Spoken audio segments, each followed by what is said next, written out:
क्या ऐसी क्रेडिबिलिटी या क्राइटेरिया देखते हैं कि आप वो टीम्स अपनी कॉलेज की नेशनल लेवल पे भेजते हैं? क्रेडिबिलिटी हम इस तरह से देखते हैं,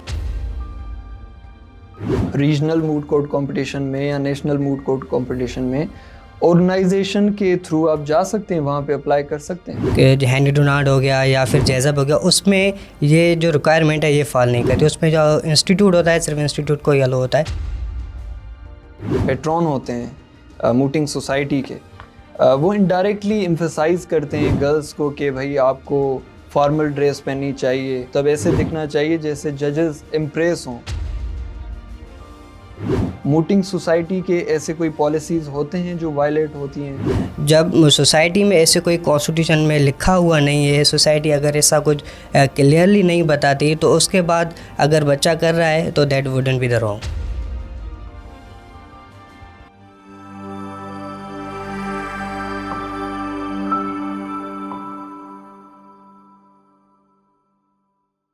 हेलो, अस्सलाम वालेकुम। आप देख रहे हैं ब्रूडो डिजिटल प्लेटफॉर्म और आज हमारे इस प्लेटफॉर्म पे मौजूद हैं दो मेहमान खुसूसी, Sanaullah Bhutto and Nikita Lohana. Both are president of mooting society. Miss Nikita belong करती हैं एवरेस्ट कॉलेज ऑफ लॉ से और मिस्टर सनाउल्लाह बिलोंग करते हैं सिमिल मूटिंग सोसाइटी से। सो आइए जानते हैं कि मूटिंग सोसाइटी है क्या, लीडरशिप कैसे होती है और मूड कोर्ट कंपटीशन भी क्या है। So miss Nikita, what is moot court competition? और इससे पहले आप अपना इंट्रोडक्शन करवाएं कि who is miss Nikita Lohana. Thank you so much, Abrar, for inviting me. First of all, it's an honor to be here. Well, I am Nikita Lohana. मैं belong करती हूँ टोबागो टाउन से and I've done my studies there as well. उसके बाद मैंने law start की in Everest Law College and I recently became president of Everest Law College Mooting Society in Everest Law College last year he. Other than that, I am enthusiast leader. मैंने काफ़ी organisations में भी काम किया है, ISAC और law track law conferences की मैं ऑर्गेनाइजर रह चुकी हूँ और रिसेंटली लास्ट मंथ हमने एक first regional moot court competition organize किया था एवरेस्ट लॉ कॉलेज में ही। अबाउट योर सेकंड क्वेश्चन कि मूड कोर्ट कॉम्पिटिशन असल में होते क्या हैं। मूड कोर्ट कॉम्पिटिशन एक इमेजनरी कोर्ट रूम होता है। जस्ट इमेजिन जैसे रियल लाइफ में कोर्ट रूम्स चलते हैं, उनकी प्रोसीडिंग्स चलती हैं, उनको हमने निकाल के स्टूडेंट लेवल पर समझाने के लिए we have created moot court competitions.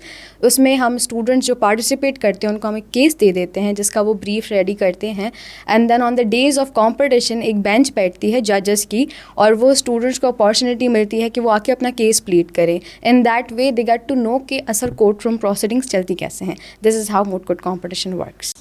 Thank you miss Nikita. Miss Nikita, क्या ये moot court competition academic studies को डिस्टर्ब नहीं करते? I would say no because I have been in mooting for past 2.5 year और मेरी स्टडीज़ पर कभी भी उन्होंने अफेक्ट नहीं किया है। हाँ, that is up to you. अगर आप एग्ज़ाम सीजन्स में ट्राई करते हो मूटिंग करना than that would be a tricky part, क्योंकि एकेडमिक्स फिर एग्ज़ाम सीजन और मूटिंग को साथ साथ चलाना थोड़ा सा ट्रिकी हो जाता है, बट इट्स नॉट इम्पॉसिबल। काफ़ी मैनेजेबल होता है और मूड कोर्ट कॉम्पिटिशन में जो आप स्टडी कर रहे हो that is actually law itself as well, तो वो एक्चुअली आपके एकेडमिक्स में हेल्प करता है, ना कि उनको डिस्टर्ब करे। Thank you miss Nikita. Mister Sanaullah, आप किस नज़र से देखते हैं मूटिंग को? Firstly Ibrar, thank you so much for calling me over here and I am honoured कि मेरे साथ एक मूटिंग सोसाइटी की प्रेसिडेंट ऑलरेडी बैठी हुई है and it is really honour for me to appearing before you as well. So as for as my concern about the mooting, तो mooting एक ये चीज़ है कि ये जो बच्चे हैं ना, जो बच्चे आगे आते हैं उनको आप कैसे ग्रूम करते हैं कि मतलब एक मूट है, एक just like as a simulation of the courts होती है ना, जो अब रियल लाइफ की प्रोसीडिंग्स होती है उसमें और इनमें क्या फ़र्क है।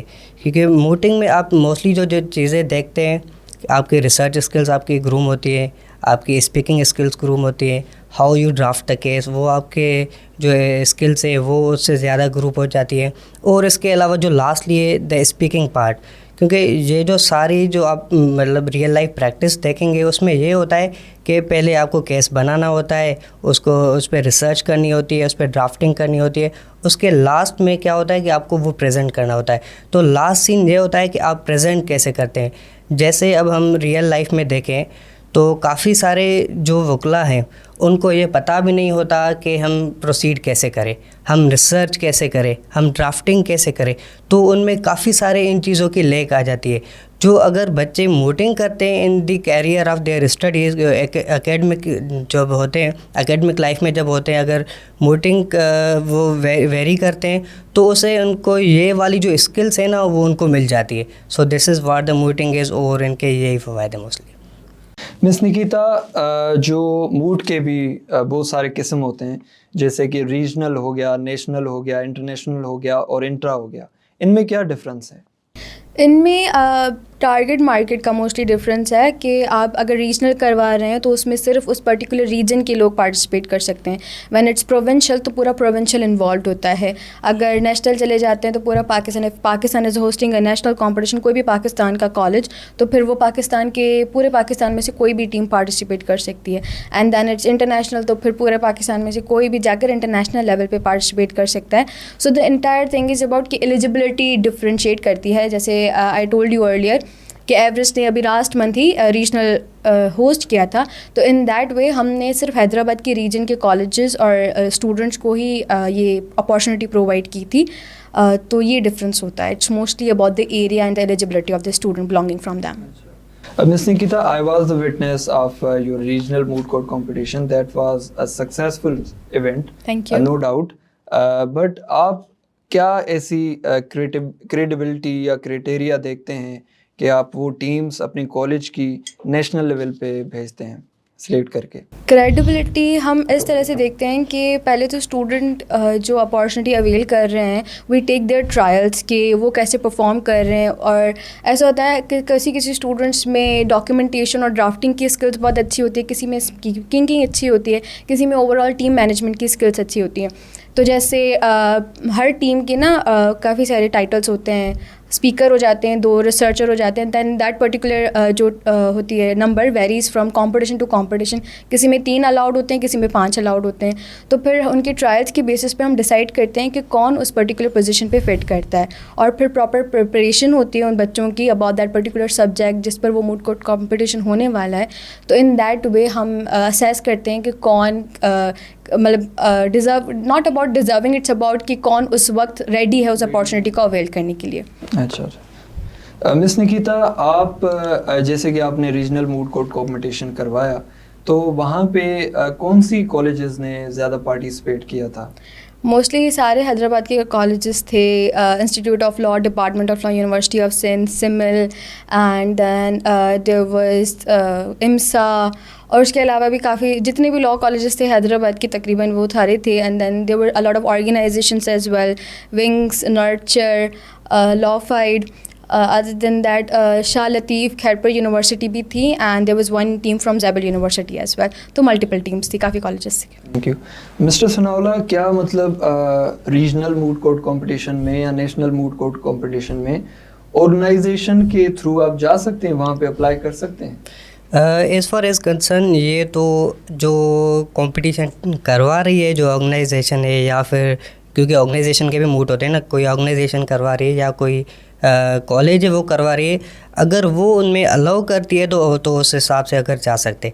अगर जैसे हम देखा जाए कि हैंडी डोनाल्ड हो गया या फिर जैज़ब हो गया, उसमें ये जो रिक्वायरमेंट है ये फॉल नहीं करती। उसमें जो इंस्टीट्यूट होता है, सिर्फ इंस्टीट्यूट को ही अलाउ होता है, वो आके जो है पार्टिसिपेट कर सकते हैं। अच्छा, नो डाउट बड़े बड़े कॉम्पिटिशन्स होते हैं, जैसे जैज़ब हो गया, हेनरी हो गया, या दूसरे आईसीसी के होते हैं, वहाँ पे एक कॉलेज को रिप्रेजेंट करती है एक टीम। पर आपके पॉइंट ऑफ व्यू में अगर एक टीम ऑर्गेनाइजेशन के थ्रू वहाँ पे ज्वाइन करती है तो ये कैसा है? मतलब मूटिंग सोसाइटी के ऐसे कोई पॉलिसीज़ होते हैं जो वायलेट होती हैं अगर कोई ऑर्गेनाइजेशन के थ्रू वहाँ पे पार्टिसिपेट करता है? As I already told you कि ये जो है ना मूटिंग सोसाइटी पे ही वेरी करता है। अगर एक मूटिंग सोसाइटी है, हर एक मूटिंग सोसाइटी का कॉन्स्टिट्यूशन होता है। अगर उनके कॉन्स्टिट्यूशन में ये चीज़ें ऑलरेडी मेंशन्ड है कि एक बच्चा है, एक स्टूडेंट है जो उनके कॉलेज का है, कि वो जो है दूसरे मतलब कंपटीशन में अप्लाई नहीं कर सकता without A prior permission from the society, तो वो नहीं कर सकता। अदरवाइज़ जब सोसाइटी में ऐसे कोई कॉन्स्टिट्यूशन में लिखा हुआ नहीं है, सोसाइटी अगर ऐसा कुछ क्लियरली नहीं बताती, तो उसके बाद अगर बच्चा कर रहा है तो that wouldn't be the wrong. Over to you miss Nikita, आप इसको किस नज़र से देखती हैं इसको? आई थिंक कोई भी इंस्टीट्यूशन है, if we are part of that institution, उस इंस्टीट्यूशन पर हमारा राइट सिर्फ उस एरिया तक होना चाहिए जहाँ इंस्टीट्यूशन कंसर्न्ड है. इंस्टीट्यूशन के अलावा हम क्या कर सकते हैं, कर रहे हैं, क्या कर सकते हैं, institution shouldn't be concerned with that. जहाँ तक रही मूड कोर्ट कॉम्पिटिशन में पार्टिसिपेट करने की बात, as Sanaullah said, if that particular thing is mentioned in the constitution या रूल बुक में मैंशनड है सोसाइटीज़ के कि आप नहीं कर सकते हैं, दैन दैट्स अनदर डिबेट.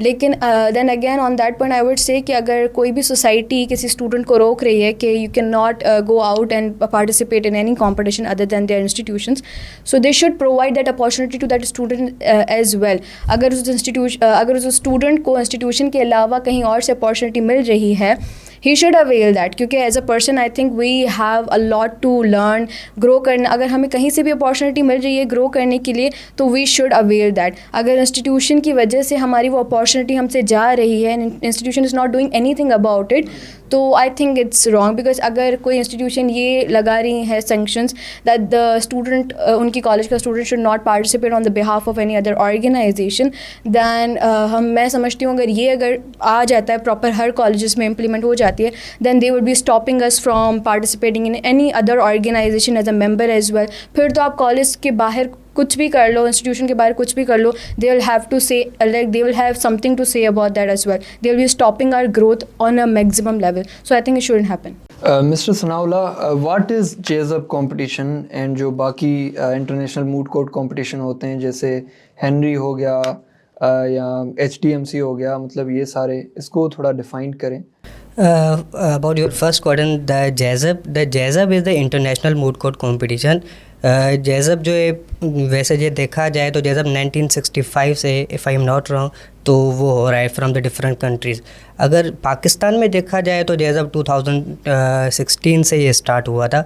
तो उसमें पहले लाहौर में वो होता था, उसके बाद नस्ट में, अब जो है jazz up जो है हैदराबाद के कॉलेज इंडस ऑफ लॉ में भी हुआ था जो अभी. सो जैज़ अप ऐसा कंपटीशन है जहाँ पे आपको जो टीम्स होती हैं, पहले वो रीजनल लेवल पे कॉम्पिटेट करती हैं, उसके बाद जो है 2 या 4 या 8, क्योंकि उनके रूल के हिसाब से होता है. अगर 32 टीम्स है तो उसमें से आपकी 6 टीम्स या 4 टीम्स जा सकती हैं फॉर द इंटरनेशनल राउंड्स.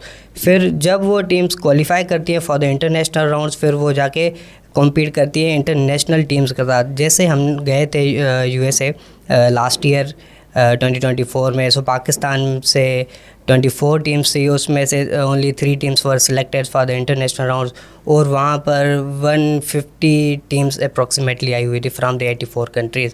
और regarding your second question, what is the Henry Dunant moot court competition. So the Henry Dunant is the my favourite moot court competition. उसमें ये होता है कि सारी के सारी टीम्स जो है फ्राम द पाकिस्तान वो पहले पार्टिसिपेट करती है, ठीक है. उनको PQ दिए जाते हैं, PQ में प्रिलिमिनरी क्वेश्चंस उनके लिए होते हैं. तो 60 टीम्स हो गई, 50 टीम्स हो गई, वो हो गई. उनके बाद उनकी क्राइटेरिया होती है, उनमें से सिर्फ 12 teams were selected from the 62 या 65 जितनी भी टीम्स होती है. उनके बाद वो जो पूरा का पूरा उनका जो एक्सपेंडिचर्स होते हैं वो सारे ICRC पे करती है. ICRC is a international organization, वो ये कंपटीशन जो है करवाती है. तो फिर समटाइम्स ये मरी में होता है, समटाइम्स इस्लामाबाद में होता है. तो ऑल ओवर जो एक्सपेंडिचर्स होते हैं टीम्स के, ट्रैवल अलाउंस एक्सेट्रा वो सब वहाँ पे होते हैं. And Henry Dunant moot court competition is related to the international humanitarian law, जो द लॉ ऑफ वॉर्स होता है. So this is what the Henry Dunant and Jessup is. अच्छा मिस्टर सनाउला, जो कि वहाँ पे जो नेशनल मूड कोर्ट कंपटीशन होते हैं, जैसे फेवरेटिज्म तो हर जगह मैंने सुना है कि होती है, तो वहाँ पे जो हमारी सिंध की टीम वहाँ पे जाती है एज अ पार्टिसिपेंट, तो वहाँ पे आपने कुछ नोटिस किया है कि वहाँ पे हुई है फेवरेटिज्म या नहीं? मैं ब्लेम नहीं करूँगा किसी ऑर्गेनाइजेशन को या फिर किसी टीम को या जो ऑर्गेनाइजिंग बॉडी होती है उसके हिसाब से. लेकिन जब देखा जाए, अगर देखना, जैसे मैंने अपनी बात की कि जैज़ अप में हमने जो है रनर अप हुए थे। और इसके अलावा जैसे कि आप हिस्ट्री देख ले तो लास्ट 3 से 4 साल से वो सिंध की टीम ही जीतती आ रही है। 2 बार ICL ने जीता, उसके बाद डेनिंग्स ने जीता और उसके बाद फिर ICL ने जीता। तो मैं ये नई चीज़ कहूँगा कि भाई हाँ, पंजाब वाले जो है सिंध की टीम से ये जो फेवरेटिज्म वगैरह करते हैं, so this doesn't fall in. अच्छा, आप मुझे करेक्ट करें कि जेजब टीम का हेड कौन है, यहाँ इंट्रोड्यूस किसने कराया? जब न्यू आया हुआ था तो उस हिसाब से मेरे ख्याल से एहसन काजी था, और जो अब है वो फजील हैदर चौहान है। मतलब जब से सिंध की टीम्स जीत रही हैं तब से फजील चौहान है? कैन बी सेड, बट ऐसे भी नहीं है, क्योंकि जब सर फजील खुद कोच थे आई थिंक इन द 2022 और 2021, तो फजील साहब खुद उसमें कोच थे और उस हिसाब से भी फजील साहब की टीम जो थी इंडस कॉलेज ऑफ लॉ वो जीती थी और वो इंटरनेशनल राउंड्स के लिए गई थी। So we can not say that जब से फजील साहब आए हुए तो वो सिंध की टीम जीत रही है। Miss Nikita, as a female, females के लिए ये प्रोफेशन थोड़ा मुश्किल है, आप इसको किस नज़र से देखती हैं? वेल आई थिंक ये पूरी दुनिया फीमेल्स के लिए बहुत ज़्यादा मुश्किल है। मैं समझती हूँ कि मुश्किल तो खैर है, आप जहाँ पे भी जाते हो आपको काफ़ी सुनने को मिलता है। वट एवर यू से, आप हमारे जो ओपिनियंस होते हैं उसको हमेशा मेलोड्रामेटिक और मूड स्विंग्स का टाइटल दिया जाता है और ना ही सुना जाता है। And we get to hear a lot of things like आप तो सिर्फ पढ़ ही रहे हो, आप तो डिग्री के बाद प्रैक्टिस भी नहीं करोगे, अगर प्रैक्टिस करोगे भी सही तो भी स्ट्रगल नहीं कर पाओगे and you leave it in the middle, you should rather go for judiciary. तो ऐसे स्टिग्मास बहुत ज़्यादा हैं, उनसे डील करने के लिए वेल करके दिखा रही हूँ उनको मैं। Mr. Sanaula, why people prefer government private colleges instead of government colleges? लोग वहाँ क्यों जाना पसंद करते हैं? फीसेस का फाइनेंशियली कोई इशू होता है या वैसे ही? इसको थोड़ा एलाबोरेट करें। So if we see that के instead of government private colleges में मोस्टली जो स्टूडेंट इसलिए जाते हैं क्योंकि उनको वहाँ पे अपॉर्चुनिटीज़ ज़्यादा मिलती है। अगर आपने फीसेस वाली जो बात कही, जो क्वेश्चन आपने फीसेस से रिलेटेड किया, तो गवर्नमेंट कॉलेज या गवर्नमेंट यूनिवर्सिटीज़ की फ़ीसेस काफ़ी कम होती है as compare to private institutions. तो आप जब प्राइवेट इंस्टीट्यूशंस में जाते हैं वहाँ पर आपकी क्लासेज जो होते हैं वो प्रॉपर चलती हैं और इसके अलावा आपको काफ़ी सारी एक्स्ट्रा करिकुलम एक्टिविटीज़ दी जाती है, जैसे लाइक मोटिंग हो गया, स्पोर्ट गालाज हो गए, स्पीच कॉम्पिटिशन्स हो गए and many more related to your career as well. तो इसलिए आई थिंक सो कि इसलिए बच्चे जो है प्राइवेट कॉलेजेस में मोस्टली प्रेफर करते हैं। अच्छा मिस निकिता, मेरा आपसे एक सवाल है कि जो पेट्रॉन होते हैं मूटिंग सोसाइटी के, वो इनडायरेक्टली एम्फसाइज करते हैं गर्ल्स को कि भाई आपको फॉर्मल ड्रेस पहननी चाहिए और आपको मतलब ऐसे दिखना चाहिए जैसे जजेस इम्प्रेस हों। तो आपकी नज़र में ये क्या है, मतलब करना चाहिए या नहीं? वेल मैंने ये कभी फेस नहीं किया है पर्सनली, बट अब मुझे किसी ने बोला नहीं है दैट पर्टिकुलर जो आपने सेंटेंस बोला कि आपको प्रॉपरली ड्रेस करना चाहिए, दैट इज़ एक्चुअली वो हम हर किसी पर अप्लाई होता है। Even a male has to be dress properly, अच्छे तरीके से, but of course we are male and female, तो डिफरेंट सेटअप्स होते हैं प्रॉपर बिहेवियर और ड्रेसिंग के। So it varies from person to person. Now मैंने अभी कभी ये चीज़ फेस नहीं की है, so I don't know how to answer that properly और how to deal with that. अच्छा, मैंने जो देखा है कि जो कोचेज़ होते हैं, ठीक है, पेट्रॉन्स होते हैं या टीममेट्स होते हैं, वो एम्फसाइज़ करते हैं कि भाई मैंने भी फुल सूट पहना है कि आप भी पहने जजेस को, ताकि हम इम्प्रेस कर सकें और ज़्यादा मार्क्स ले सकें। वाइल ये पेंट शर्ट पहना, मतलब हर किसी की अपनी मर्ज़ी है, इक्वालिटी भी है, आप पहन सकती हैं if you are comfortable. So if you are not comfortable तो सोसाइटी ऐसे प्रेशराइज करती है, एम्फसाइज करती है इनडायरेक्टली। ये सही है या गलत है? It's completely wrong. आप हमारे ऑफिशियल जो ड्रेस कोड है उसमें स्पेसिफिकली लिखा हुआ नहीं है कि women has to wear complete suit properly. If they want to they can, but if they do not want to they shouldn't. And उनकी जो चॉइस है वो रिस्पेक्ट करनी चाहिए। If someone is asking them और उसको मैंडेटरी बनाया जा रहा है, तो I think it's completely wrong. आप बतौर मूटिंग सोसाइटी की सदर प्रेसिडेंट एवरेस्ट कॉलेज, कौन सी कामयाबियां आपने हासिल की हैं? मैंने जब से मैं प्रेसिडेंट बनी हूँ उसी विद इन 1 मंथ हमने 4th intra moot court competition करवाया था एवरेस्ट का, which was also huge success for us. हमारे पास इंटरनल कंपटीशन होकर भी हमारे पास 31 रजिस्ट्रेशन टीम्स आई थी, which is huge for intra moot court competition. And then we focused on regional moot court competition, जो कि एवरेस्ट का पहला रीजनल था जो हमने लास्ट मंथ करवाया. It was a 3-day moot court competition. उस पर हमारे पास 10 से ज़्यादा हमारे पास पार्टनर्स थे. हमारे पास 22 टीम्स रजिस्टर्ड थी from all over region, and it was a huge success for our society and we have work tirelessly for that. So these are the 2 major successes of the society. Miss Nikita, इस leadership role में आपने कौन से challenges face किए हैं? Mostly team management, because being a president and being Nikita Lohana, I can be come out as way too strong and bold for a lot of people. I'm a sucker for perfectionism. मुझे हर चीज़ एक specific way में चाहिए होती है, and if that doesn't happen I get annoyed and I get angry a lot. मुझे काफ़ी ज़्यादा गुस्सा आता है. तो टीम्स के साथ उस डायनामिक में काम करना, उस प्रेशर के अंडर काम करना, वो काफ़ी ज़्यादा चैलेंजिंग रहा है मेरे लिए since the beginning, even till this regional age well, but I am learning my way through it. आप अपने आप पे भरोसा रखो. You can literally move mountains and you can make a huge difference in this world. लोग कहते हैं लड़कियों में या एक औरत में काफ़ी सारी weaknesses होती हैं because of all the hormonal changes they are going through every single month. लेकिन let me tell you what, it's actually not a weakness, it's a strength. जितना emotional intelligence और emotional stability एक औरत में होती है ना, वो किसी और जेंडर में कभी हो नहीं सकती. And that makes a woman a strong leader figure person and a like a strong in strength जो हमें वहाँ से मिलती है ना. Nobody can beat this. So I would say to every single girl watching this particular episode of this podcast, believe in yourself, go out, this world is your, just say yes to every opportunity that comes your way and embrace it.